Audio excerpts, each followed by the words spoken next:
Johannesburg. In response to the challenges posed by social services and the non-payment issue with Postbank, numerous grandmothers have expressed their determination to organize a march to the Union buildings, targeting the offices of Minister Lindiwe Zulu and President Cyril Ramaphosa in Johannesburg.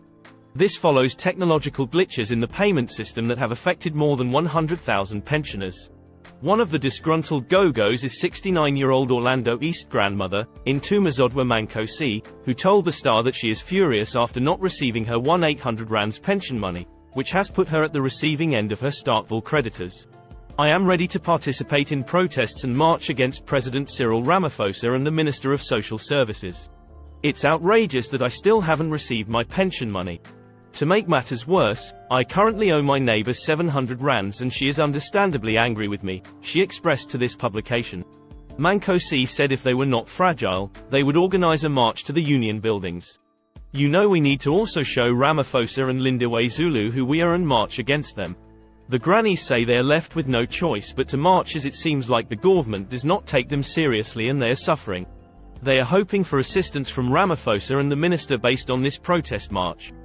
Following the disastrous payment failure by the South African Social Security Agency, SASSA, the DA claims to be on a noble crusade to demand a debate of national importance. On Thursday, Communications Minister Mondli Gungubele acknowledged that the new payment switch resulted in erroneous deductions from beneficiaries' accounts, affecting 600,000 people. Zulu blamed Postbank and apologized to the pensioners, stating that this was the fourth time in 12 months that the issue had arisen since the separation of the bank and the SA Post Office. Despite the significant system failure, which affected a staggering number of over 100,000 grant recipients, it is disheartening to note that as of the time of publication, these individuals are yet to receive either partial or full payments for their grants. Bridget Massingo, the spokesperson for the DA on social development, stated that the failure of Postbank payments is just one example of many instances where recipients have not received their funds on time. Massingo criticized Social Development Minister Zulu for disingenuously placing all the blame on the bank, disregarding the countless months that elderly, young mothers, and disabled people had to endure queuing in the wind and rain, only to return home empty-handed. The problem of grants being paid late or not at all is a blatant infringement on the fundamental rights of citizens, such as the right to life, equality, dignity, food, and social security. It is evident that the minister has repeatedly failed to address this issue, and it is high time she takes responsibility for her inaction.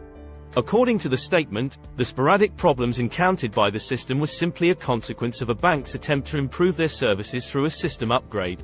The information provided states that around 600,000 individuals, representing approximately 10% of the total beneficiaries who rely on Postbank's SASSA Gold cards for their social grants, were initially impacted by this situation.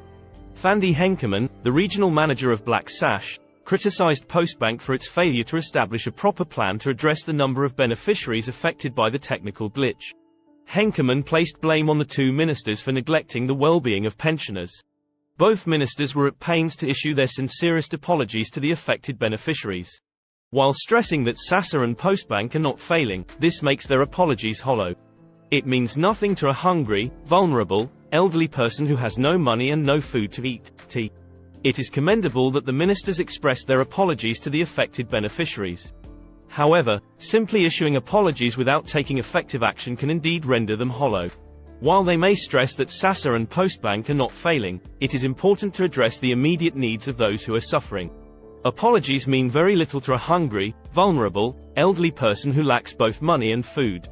It is crucial for the ministers to follow up with concrete solutions to alleviate the hardships faced by these individuals, the organization said.